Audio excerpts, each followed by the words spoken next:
Hey, friends! This time I have a comedy for you that addresses, at least in part, characters facing a changing world. Pretty sure someone in the comments recommended this one to me a while back, so I got hold of a copy and finally got around to giving the disc a spin. We're talking about The Hollywood Knights, starring Robert Wuhl, Tony Danza, and Michelle Pfeiffer. If you dig this video, don't be afraid to like, subscribe, and share, as that helps out the channel. Anyway, our story goes like this. It's Halloween night in 1965. The local snooty Karen has managed to arrange the closing down of a local drive-in diner, and an office building will be put up in its place. The reason she hates the diner is that it's the hangout for a local gang of teens, the Hollywood Knights. This club has been around for years, and apparently they pull pranks, practical jokes, and generally raise hell around town. So think of a fraternity, but not associated with a college. So this is the guys' last night to howl. Over the course of the night, couples get together, the cops hassle the kids, some pledges to join the Knights have an initiation, one couple is stressing out about their future, and so on. The leader of the pack is Nukem Turk, who instigates all the trouble, and he leads his friends on a revenge tour against the local Karen. One member, Jimmy, is going into the army the next day, and there's a sort of fatalism surrounding his character. Remember, this is 1965. Lyndon Johnson is in the White House, and the Vietnam War is about to explode. It's sort of implied Jimmy is not coming back from military service, a subtle but interesting element in the picture. Meanwhile, things start to get crazier and crazier as the night wears on. In our cast, we have a few name brands, as well as a bunch of character actors who went on to other things and worked steadily over the years.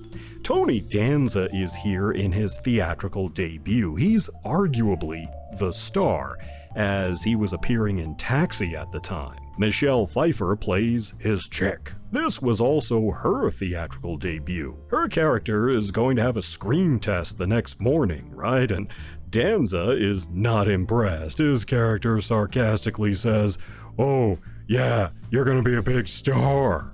And arguably, she went on to a bigger, more successful career than Tony Danza did.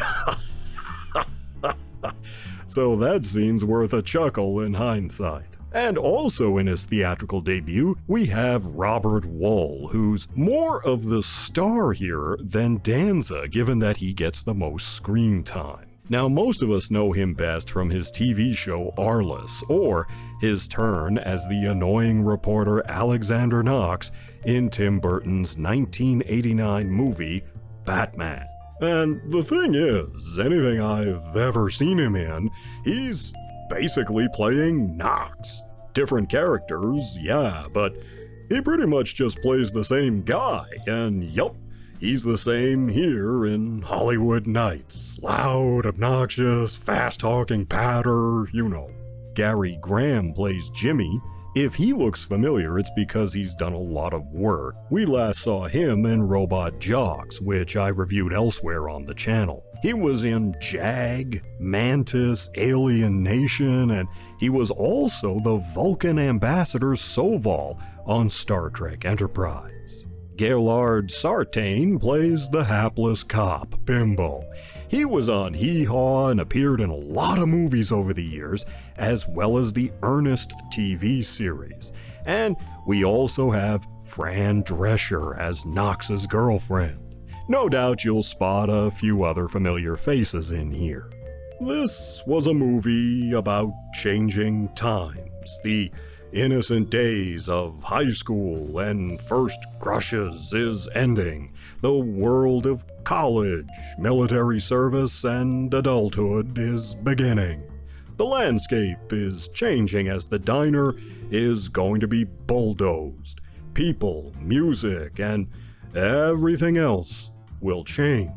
This movie is an offshoot of American Graffiti. It's pretty much a clone of that picture. But while American Graffiti traded in nostalgia, this one trades in madcap pranks and raunchy humor. In fact, the Hollywood Nights seems like a kind of bridge between the nostalgic vibe of American Graffiti and the raunchy college comedies that came later in the 1980s. It's kind of a mix of both, and this movie about changing times is, ironically, representing a change in movies as well. Visually, there are probably some anachronisms here, but nothing that leaps out at you. There are lots of vintage cars, which helps. The drive-in diner was made out of a closed-down A&W. Nothing in the building worked, so everything you see is basically a redress. It looks great. The Hollywood Nights convincingly portrays the time in which the movie is set, thanks in no small part to the soundtrack, which consists of classic rock and doo-wop songs. One thing I liked was how they fit the songs to the action going on in the scenes. That's not always easy to do. This was all shot at night, but it still looks good. That's because the cinematographer here, William Faker, was a real pro who also worked on Bullet and went on to lens Tombstone. So lots of good cast members and crew, and some good ideas. So where did it all go wrong? Well, it probably came out at the wrong time. If it was released just a few years later, it might have done better at the box office.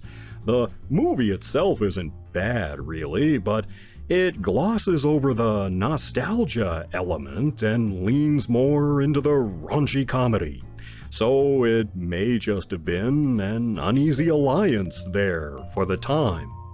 The Hollywood Nights kind of reminded me of another movie we looked at recently, Thank God It's Friday. Both have a large cast of various characters with groups or pairs on different story paths that the movie follows over the course of a night. Gotta say, I like this one. Wuhl is kind of annoying, granted, but then he always is. That's his shtick.